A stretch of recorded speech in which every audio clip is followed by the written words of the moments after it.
നമസ്കാരം. പ്രമുഖ മാധ്യമ സ്ഥാപനമായ ന്യൂസ് ക്ലിക്കിനെ ഫെമ നിയമങ്ങൾ ലംഘിച്ചതിന് എൻഫോഴ്സ്മെൻറ്റ് ഡയറക്ടറേറ്റ് പിഴ അടിച്ചു നൽകിയിരിക്കുന്നത് 184 കോടി രൂപയാണ്.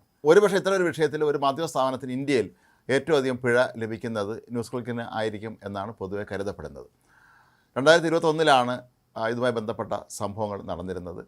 ഫെമ ചട്ടങ്ങൾ ലംഘിച്ചുകൊണ്ട് വിദേശത്ത് നിന്ന് നിക്ഷേപം സ്വീകരിച്ചു എന്നുള്ളതാണ് പ്രധാനമായും ഇവരുടെ പേരുള്ള ഒരു ആരോപണം. സ്ഥാപനത്തിൻ്റെ ഉടമകളായ PKK news click studio private ലിമിറ്റഡിന് 120 കോടി രൂപയും സ്ഥാപനത്തിൻ്റെ ചീഫ് എഡിറ്ററായ പ്രബീർ പ്രകാശത്തേക്ക് 64 കോടി രൂപയുമാണ് പിഴയായി ED ശിക്ഷ വിധിച്ചിരിക്കുന്നത്.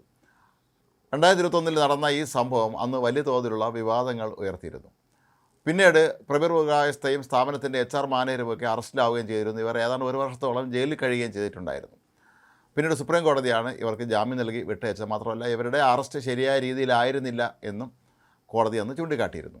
പക്ഷേ ഇവിടെ അന്ന് ഉയർന്നിരുന്നത് ഒരുപാട് സംശയങ്ങളാണ്. ഈ സ്ഥാപനത്തിന് ചൈനയുമായുള്ള ബന്ധമാണ് പ്രധാനമായും അന്ന് ED അന്വേഷിച്ചിരുന്നത്. ചൈനയിൽ വ്യവസായങ്ങളുള്ള അമേരിക്കയിൽ ആസ്ഥാനമായി പ്രവർത്തിക്കുന്ന ഒരു വ്യവസായിയുടെ കയ്യിൽ നിന്ന് വളരെയധികം പണം ഈ സ്ഥാപനത്തിന് ലഭിച്ചു എന്നാണ് അന്ന് സ്വാഭാവികമായും സംശയിച്ചിരുന്നത്. നെവിൽ റോയ് സിംഘം എന്നാണ് ഇയാളുടെ പേര്. ഇയാൾ ശ്രീലങ്കക്കാരനാണെന്നാണ് പറയപ്പെടുന്നത്. ഈ നെവിൽ റോയ് സിംഘത്തിന് പ്രമുഖരായ CPI നേതാക്കളുമായി അടുത്ത ബന്ധമുണ്ടായിരുന്നു എന്നാണ് അന്ന് ചൂണ്ടിക്കാട്ടപ്പെട്ടിരുന്നത്. പ്രത്യേകിച്ച് പ്രകാശ് കാരാട്ടുമായി. പ്രകാശ് കാരാട്ടും ഇയാളും തമ്മിൽ നിരന്തരമായി അങ്ങോട്ടും ഇങ്ങോട്ടും ഇമെയിൽ അയക്കുന്ന നിരവധി തെളിവുകൾ പിന്നീട് EDക്ക് ലഭിച്ചിരുന്നു. എന്നാൽ പ്രകാശ് കാരാട്ട് പിന്നീട് വെളിപ്പെടുത്തിയത് ഇത് വ്യക്തിപരമായ കാര്യങ്ങൾ മാത്രമാണ് തങ്ങൾ സംസാരിച്ചിരുന്നത്, അതല്ലാതെ രാജ്യത്തിൻ്റെ കാര്യങ്ങളായിരുന്നില്ല എന്നാണ്. ഇതിലൊരു മെയിലിൽ ചൈനയെ പ്രകാശ് കാരാട്ട് അവർ കൺട്രി, അതായത് നമ്മുടെ രാജ്യം എന്ന് വിശേഷിപ്പിച്ചിരിക്കുന്നതായൊക്കെ തന്നെ അന്ന് വാർത്തകൾ പുറത്തു വരികയും ചെയ്തിട്ടുണ്ടായിരുന്നു. ഇക്കാര്യം പ്രകാശ് കാരാട്ട് നിഷേധിക്കുകയോ സ്ഥിരീകരിക്കുകയോ ചെയ്തിട്ടുമില്ലായിരുന്നു. ഏതായാലും CPMൻ്റെ ഉന്നത നേതാക്കളുമായുള്ള ബന്ധം തന്നെയായിരുന്നു ഇതിലെ പ്രധാനപ്പെട്ട ചർച്ചാ വിഷയമായി മാറിയത്. നമുക്കെല്ലാം അറിയാവുന്നതുപോലെ തന്നെ പരമാവധി ചൈനയുടെ പ്രചരണത്തിനായി ഇന്ത്യൻ മാധ്യമങ്ങളെ വിലക്കെടുക്കാനുള്ളൊരു നീക്കമായിരുന്നു അന്ന് ഇതിലൂടെ നടന്നത് എന്നാണ് കരുതപ്പെട്ടിരുന്നത്. അതുകൊണ്ട് തന്നെയാണ് ഇവരുടെ പണമിടപാടുകൾ സംബന്ധിച്ച എല്ലാ കാര്യങ്ങളും കൃത്യമായി ED നിരീക്ഷിക്കുകയും ഒടുവിൽ കൈയോടെ പിടികൂടുകയും ചെയ്തത്. 9.59 കോടി രൂപയുടെ വിദേശ നിക്ഷേപമാണ് ഈ സ്ഥാപനം ഫെമ നിയമങ്ങൾ ലംഘിച്ചുകൊണ്ട് സ്വീകരിച്ചത് എന്നാണ് ED കണ്ടെത്തിയിരുന്നത്. അതിൻ്റെ അടിസ്ഥാനത്തിലാണ് കേസെടുത്ത് ഇവരെല്ലാം അറസ്റ്റ് ചെയ്യുകയും പിന്നീട് നിയമ നടപടികളുമായി തന്നെ മുന്നോട്ട് പോവുകയും ചെയ്തത്. 2021 ന്യൂസ് ക്ലിക്കിൻ്റെ ഓഫീസിൽ നടത്തിയ റെയ്ഡും വലിയ വിവാദമായി മാറിയിരുന്നു. ഏതാണ്ട് 50 മണിക്കൂറോളം സമയമെടുത്താണ് ED അന്ന് ഈ ഓഫീസിൽ റെയ്ഡ് നടത്തിയത്.